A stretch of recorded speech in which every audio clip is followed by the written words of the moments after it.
جو دو بڑے ہیں چیف منسٹر اور جو گورنر ہیں ان کی آپسی لڑائی نہیں ختم ہو رہی اور جو وہاں پہ ٹیررزم ہے دہشت گردی ہے وہ بھی فرسٹ کزنز ہیں. ان کی کیا لڑائی ہوگی یہ سارا اسکرین کے لیے ہوتا ہے. ہم علی امین صاحب کو بھی جانتے ہیں اور یہ لوہانہ صاحب کو بھی جانتے ہیں. لیکن بنیادی طور پہ آپ کے سوال کو میں سیکنڈ کرتا ہوں کہ ان ڈرامہ بازیوں سے باہر نکل کے دونوں کا علاقہ ہے ڈیرہ اسماعیل خان. وزیر اعلیٰ کا بھی اپنا علاقہ ہے, گورنر کا بھی اپنا علاقہ ہے. پختونخوا تو چھوڑ دے, ڈیرہ اسماعیل خان میں ریٹ آف لا نہیں ہے.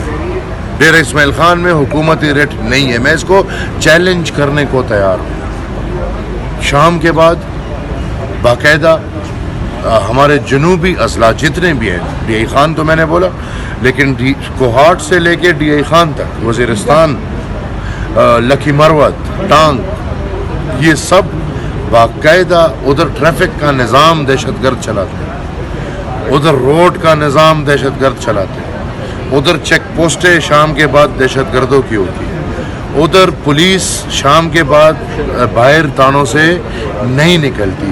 اور میں اپنا ایک واقعہ سناؤں. میں پچھلے دنوں کوئٹہ جانا چاہ رہا تھا بائی روڈ.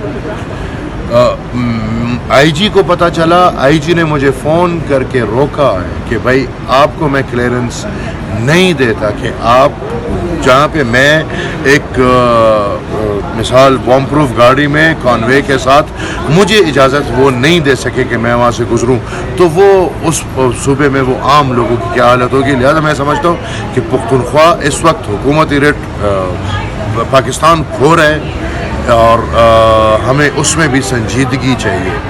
اول میرا ڈیمانڈ ابھی بھی پڑا, وہ لوگ جو ریکنسیلیشن کے نام پہ 40,000 دہشت گردوں کو پاکستان لا کے سیٹل کیا ہے, جس میں عمران خان ہے, جس میں عارف علوی ہے, جس میں جنرل فیض ہے, جس میں جنرل باجوہ ہے, جس میں محمود خان ہے, جس میں بیرسٹر سیف ہے, یہ 6 بندے, ان کے خلاف مکمل تحقیق ہونی چاہیے اور ان سے یہ پوچھ تاچھ ہونی چاہیے کہ آپ کو کون سا کیڑا پڑا تھا کہ آپ دہشت گردوں کو لا کے پاکستان میں سیٹل کر رہے تھے.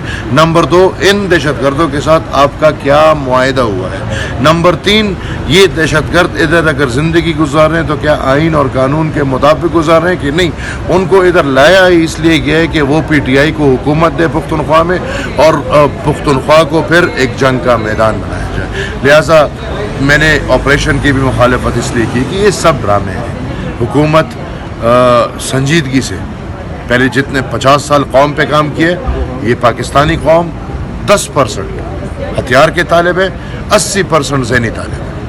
یہ پوری قوم کو ہم نے طالب بنایا ہوا ہے. لہٰذا اسی کے لیے ہمیں آج سے نیتوں میں صفایا کرنا ہوگا اور بدنیتی, گڈ اور بیڈ سے بالا ہو کے قوم کے سر, پختون قوم کے سر کا سودا, فوج کے جوانوں کے سر کا سودا چھوڑ کے, ہم نے پیسوں کی لالچ چھوڑ کے اس زمین اور قوم کو سوچ کے دہشت گردی کا خاتمہ. 10 لاکھ گھر کا بل, 10 لاکھ روپے ہے.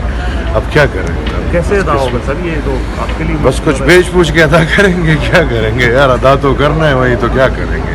حقیقتاً اس ملک کا آج کا سب سے بڑا مسئلہ جو ہے وہ بجلی اور بجلی کے جو پرائسز ہیں, اور پورے ملک کے ہر باشندے کو پتہ ہے کہ ہمارے جتنے بھی لیڈرشپ ہیں, وہ پاکستان مسلم لیگ کی ہو, وہ پاکستان پیپلز پارٹی کی ہو, وہ پاکستان تحریک انصاف کی ہو, اور پھر وہ لوگ جو ہمارے ملک کو تاریخی طور پہ چلا رہے ہیں اور جو فیصلہ کن لوگ, یہ ان سب کا ملا ہوا ایک تحفہ ہے جو اس قوم کو دیا گیا ہے. اور اگر اس آئی پی پی سے اس قوم کو آپ نجات نہیں دلائیں گے تو بنگلہ دیش میں جو ہوا, عام لوگ نکلے, کوئی پارٹی نہیں تھی, اسٹوڈنٹس کے حقوق تھے. یہ یاد رکھیے گا کہ جب کوئی نان لیڈر یا لیڈر لیس موومنٹ ہوتا ہے تو اس کو پھر کنٹرول نہیں کیا جا سکتا. میرے پورے ملک میں رابطے ہیں, میرے ساتھ پنجاب سے رابطے ہیں, میرے ساتھ سندھ سے رابطے ہیں, میرے ساتھ بلوچستان سے رابطے ہیں, میرے ساتھ پختونخوا میں اوبیسلی ہے. لوگ بالکل بیزار آ چکے ہیں. کارخانہ دار اس بجلی کے بل سے تنگ ہے, سرمایہ دار اس بجلی کے بل سے تنگ ہے, مزدور کار بیچارہ تو